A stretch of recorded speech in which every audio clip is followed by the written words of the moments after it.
দর্শক আসসালামু আলাইকুম। হয়তো খবরটা জেনে গেছেন, আমি আমার ফেসবুকে একটি স্ট্যাটাস দিয়েছি যে এবং জেনে গেছেন সবাই, বা যারা জানেননি তাদের জন্য বলছি যে কানাডা তাদের দেশে এখন যারা পিতা মাতাকে স্পন্সর করতে চায়, অর্থাৎ পিতা মাতা, দাদা দাদি, নানা নানি, এদেরকে ক্যানাডিয়ান পিআর কার্ড হোল্ডার এবং ক্যানাডিয়ান সিটিজেনরা স্পন্সর করতে পারত, কিন্তু সেই স্ট্রিমটি বন্ধ করে দিয়েছে জানুয়ারির 3 তারিখে।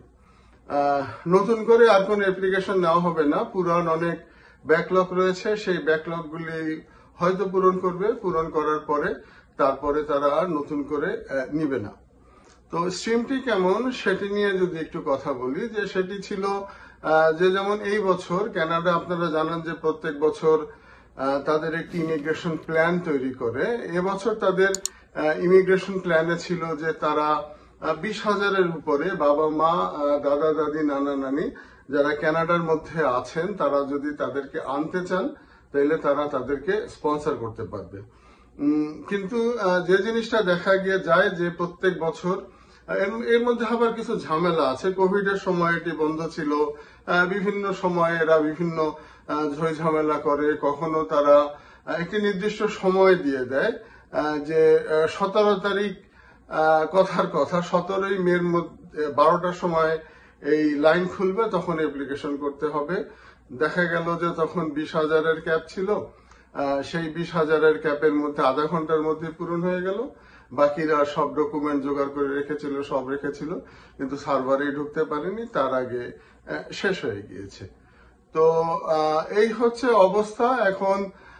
এইভাবেই কানাডা কিন্তু চলছে। তো এটি এখন পুরোপুরি বন্ধ হয়ে গেল।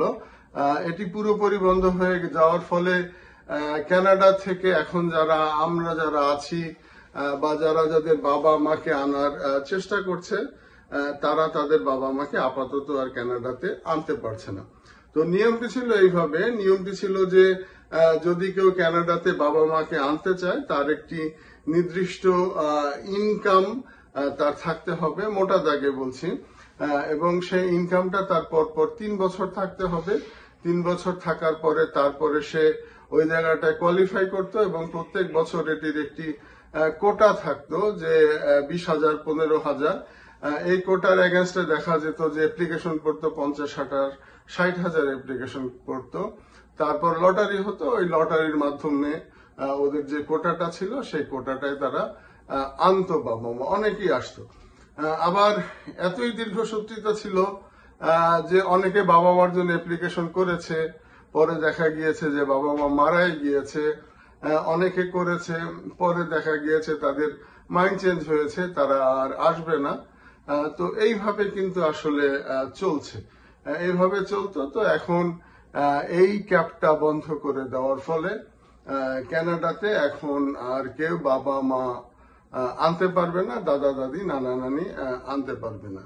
তো আসলে এটা কেন? এটা হচ্ছে গিয়ে যে কানাডার মধ্যে থেকে একটি চাপ ছিল, যারা দীর্ঘ কয়েক জেনারেশন ধরে কানাডায় বসবাস করে, তাদের একটি কথা ছিল যে যারা আসছে তারা তো ইকোনমিতে কন্ট্রিবিউট করতে পারছে না, তারা কানাডার সোকল্ড তারা ইউনিভার্সাল হেলথ কেয়ারের সুবিধা নিচ্ছে।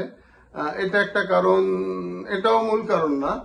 মূল কারণটা হচ্ছে আসলে যে সেটা হচ্ছে যে এখন প্রচুর পরিমাণে আনডকুমেন্টেড লোকজন রয়েছে, যাদের পিছনে গভর্নমেন্টের প্রচুর খরচ যাচ্ছে, এবং এই খরচ হয়তো কুলাতে পারছে না।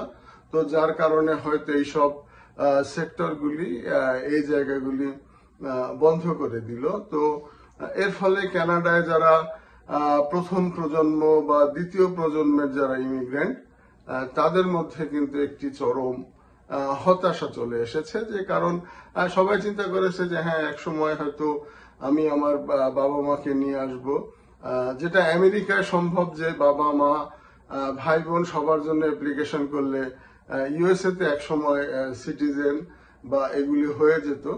কিন্তু কানাডাতে আসলে ভাই বোনের কোনো কিছুই নাই। বাবা মা ওইভাবে অ্যাপ্লিকেশন করলেই হয় না, তার একটি নির্দিষ্ট ইনকাম থাকা লাগতো, সার্টেন ইনকাম, এবং একবার না, পরপর 3 বছর তারপরেও হতো না, তারপরেও লটারি হতো। তাও মানুষ আশায় থাকতো যে দেখি অ্যাপ্লিকেশন করি, অন্তত লটারিতে যেন হয়। কিন্তু সে পথও এখন বন্ধ হয়ে গেল। তো দিনার দিন বাড়ছে হতাশা কানাডার ইমিগ্রেশন নিয়ে, কানাডার সবকিছু নিয়ে। তো দেখা যাক আগামীতে কি হয়। চোখ রাখবেন চ্যানেলটিতে। আসসালামু আলাইকুম।